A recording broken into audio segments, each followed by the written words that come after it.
Robert Fludd and His Images of the Divine. By Ursula Sielakowska. Between 1617 and 1621 the English physician and polymath Robert Fludd published his masterwork Utriusque Cosmi, a book split into 2 volumes and packed with over 60 intricate engravings. Ursula Sielakowska explores the philosophical and theological ideas behind the extraordinary images found in the second part of the work. Published September 13, 2011. Robert Fludd was a respected English physician, of Welsh origins, employed at the court of King James I of England. He was a prolific writer of vast, multi-volume encyclopedias in which he discussed a universal range of topics from magical practices such as alchemy, astrology, Kabbalism and fortune-telling, to radical theological thinking concerning the interrelation of God with the natural and human worlds.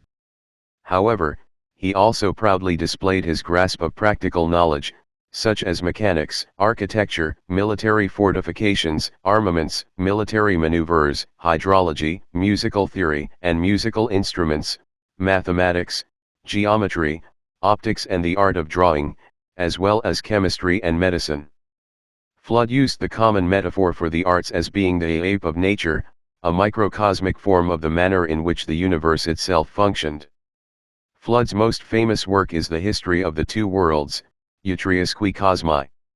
Historia, 1617-21, published in 5 volumes by Theodore de Bry in Oppenheim. The two worlds under discussion are those of the microcosm of human life on Earth and the macrocosm of the universe, which included the spiritual realm of the divine. Fludd himself was a staunch member of the Anglican Church. He was educated in the medical profession at St. John's College in Oxford. In 1598-1604/5 he set out for an extended period of travel on the continent. He spent a winter with some Jesuits, a Roman Catholic order deeply opposed to Protestantism who, nevertheless, tutored Fludd on magical practices. Fludd, however, always claimed to have worked out the theological and magical systems in his first volume of the Utriusque Cosmi. Historia, concerning the macrocosm, 1617, during his undergraduate days at Oxford. In this work Fludd devised a lavishly illustrated cosmology, based on the chemical theory of Paracelsus, in which the materials of the universe were separated out of chaos by God who acted in the manner of a laboratory alchemist. Fludd was a deeply convinced adherent of the medical and magical practice of the German doctor, surgeon, and radical theologian, Theophrastus Paracelsus von Hohenheim. This loyalty led Fludd into severe conflicts with the established British medical profession.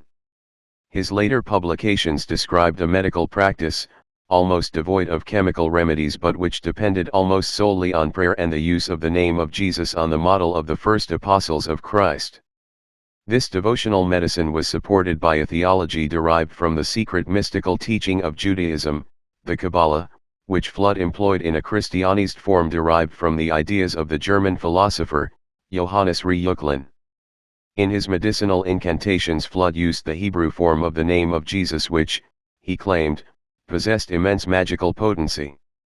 He equated Jesus Christ with the Kabbalistic angel Metatron, the heavenly form of the Jewish Messiah, Uke, 2:1621, 2-5.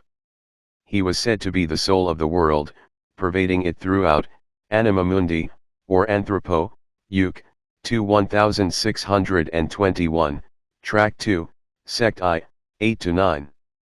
Fludd states that Hokmah, wisdom in the Kabbalistic tree of life, is the same as the verbum, the word in the Christian Gospel of John who is identified with Jesus Christ. The Christian word is the same as the first letter of the Hebrew alphabet, Aleph. This Christian Messiah is the most potent medicine for all human ills. The verbum, or Metatron Christ Messiah, is the form of God himself, residing in the Son. In Fludd's medical theories the operation of the aerial niter, or quintessence, in the human body was of critical importance to health.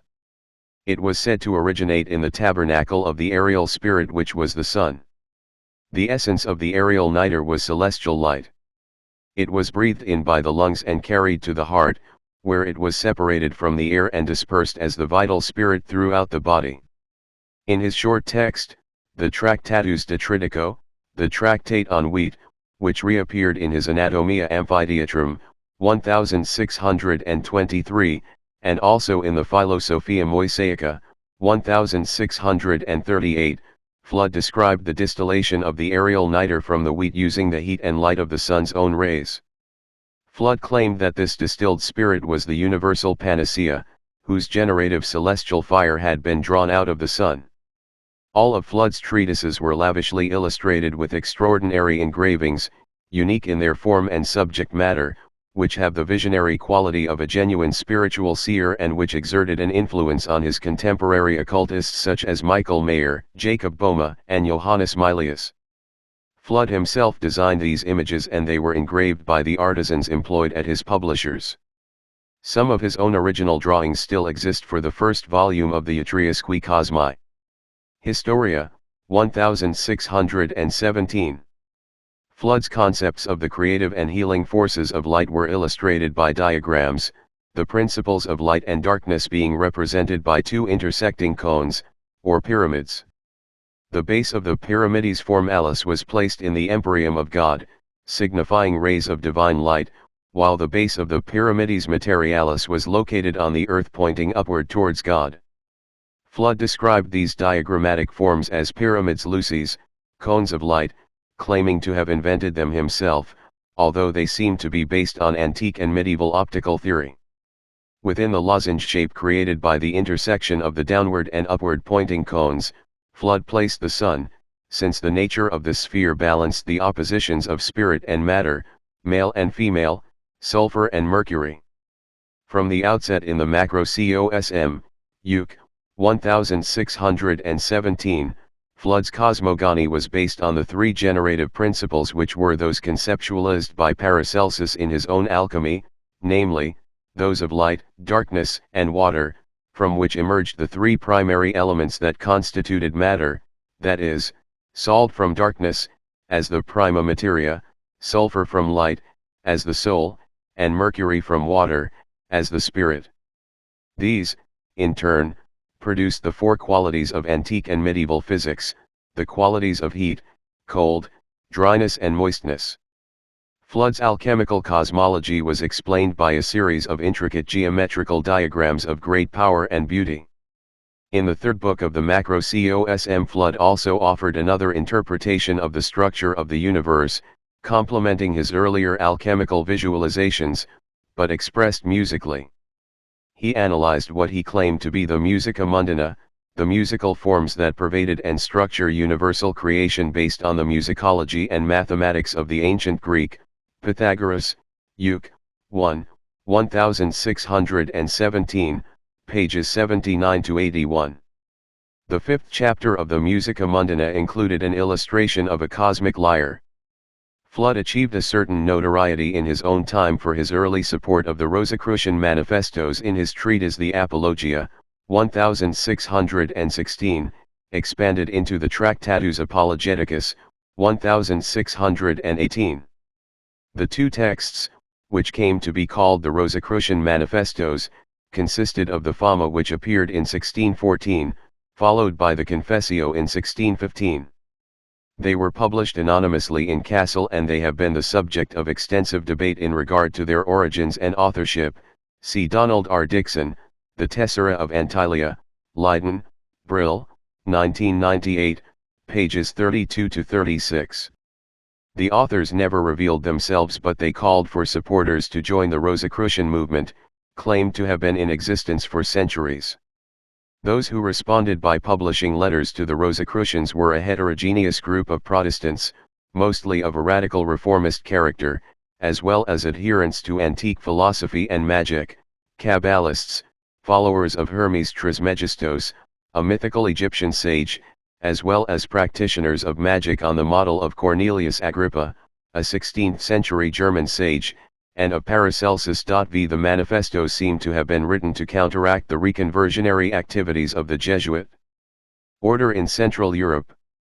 Said to be supporters of a legendary figure of the 14th century, Christian Rosenkreutz, there never did exist in reality any such entity as the Rosicrucian order in the 17th century. It could be said, however, that there did exist a popular Rosicrucian movement whose supporters developed the original ideas of the founders and in which Fludd's influence was a dominating factor.